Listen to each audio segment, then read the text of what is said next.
Praise the lord. ಕರ್ತನ ನಾಮಕ್ಕೆ ಸ್ತೋತ್ರ ಉಂಟಾಗಲ್ಪಡಲಿ. ಪ್ರೀತಿಯುಳ್ಳ ದೇವ ಜನರೇ, ಯೇಸು ಕ್ರಿಸ್ತನ ಹೆಸರಿನಲ್ಲಿ ನಾನು ನಿಮ್ಮನ್ನು ವಂದಿಸುತ್ತೇನೆ. ಜ್ಞಾನೋಕ್ತಿಗಳು 2ನೇ ಅಧ್ಯಾಯ 6ನೇ ವಚನದಲ್ಲಿ ವಾಕ್ಯ ಈ ರೀತಿಯಾಗಿ ಬರೆಯಲ್ಪಟ್ಟಿದೆ. ಯೆಹೋವನೇ ಜ್ಞಾನವನ್ನು ಕೊಡುವಾತನು, ಆತನ ಬಾಯಿಂದಲೇ ತಿಳುವಳಿಕೆಯು ವಿವೇಕವು ಹೊರಟು ಬರುತ್ತವೆ ಎಂದು ವಚನ ಬರೆಯಲ್ಪಟ್ಟಿದೆ. ಅಂದರೆ ಪ್ರೀತಿಯುಳ್ಳ ದೇವ ಜನರೇ, ನಮ್ಮ ಕರ್ತನೆ ನಮಗೆ ಏನ್ ಮಾಡುವವನಾಗಿದ್ದಾನೆ? ಜ್ಞಾನವನ್ನು ಕೊಡುವವನು. ಅಂದರೆ ಕರ್ತನು ನಮಗೆ ಏನ್ ಮಾಡುವವನಾಗಿದ್ದಾನೆ?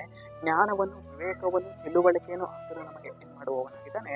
ಅನುಗ್ರಹಿಸುವವನಾಗಿದ್ದಾನೆ. ನಾವು ಪ್ರಾರ್ಥಿಸಬೇಕು, ಕರ್ತನೇ ನನ್ನ ಜೀವಿತದಲ್ಲಿ ನಿನ್ನ ತಿಳುವಳಿಕೆ ಬೇಕು ಸ್ವಾಮಿ, ನಿನ್ನ ವಿವೇಕ ಬೇಕು ದೇವರೇ, ನಿನ್ನ ಜ್ಞಾನದ ಕಾರ್ಯಗಳು ನನ್ನ ಜೀವಿತದಲ್ಲಿ ಕ್ರಿಯೆ ಮಾಡಲಿ ದೇವರೇ. ನಾನು ಹೋಗುವಂತಹ ಮಾರ್ಗಗಳಲ್ಲಿ, ಬರುವಂತಹ ಮಾರ್ಗಗಳಲ್ಲಿ ಸ್ವಾಮಿ ನಾನು ತಿಳುವಳಿಕೆಯಾಗಿ ನಡೆದುಕೊಳ್ಳಬೇಕು ಸ್ವಾಮಿ.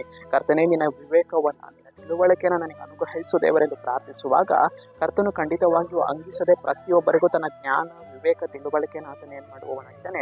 ಅನುಗ್ರಹಿಸಿ ಕೊಡುವವನಾಗಿದ್ದಾನೆ. ಪ್ರೀತಿಯುಳ್ಳ ದೇವ ಜನರೇ, ಸೊಲೊಮೋನನ ಜೀವಿತದಲ್ಲಿ ಕರ್ತನು ಆತನಿಗೆ ಏನ್ ಮಾಡಿದರು?